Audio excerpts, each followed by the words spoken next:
Hi, Pam. Hi, Ian.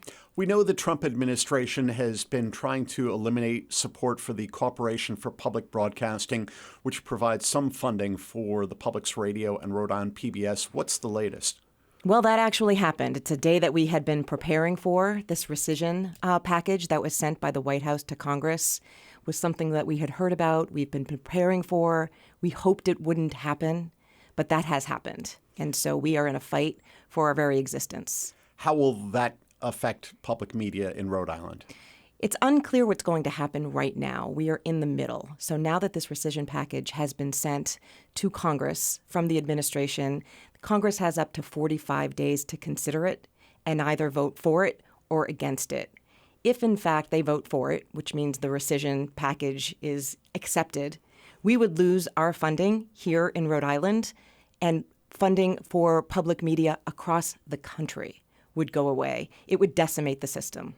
To remind our listeners and viewers, what level of funding are we talking about for Rhode Island PBS and the Public's radio? Here at home, that funding accounts for about 10% of our full operating budget. It's $1 million. It would make a serious, devastating impact here. It would affect our work. It would affect our journalism. It would affect our storytelling. It would affect our operations.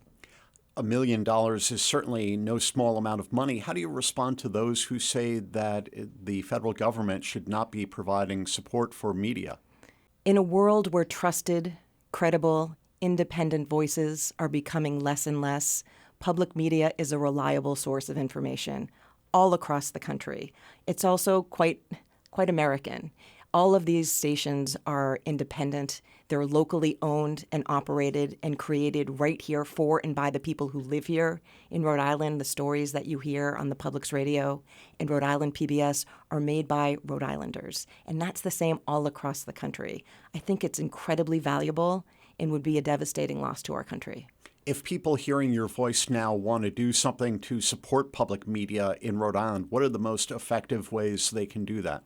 Thank you for asking. And we thank our listeners and our viewers for their ongoing support, not only in this fight, but always. What we need now is even more support. So please reach out to your congresspeople, reach out to our senators and our representatives. Tell them that public media matters to you. Stand with us. Support us on social media. Please feel free to donate. You can come to our websites and do that. But actively talk about the value that public media has meant to you in your life, and talk to your friends about that too. Your voice really counts in this moment. Thank you, Pam. Thank you, Ian.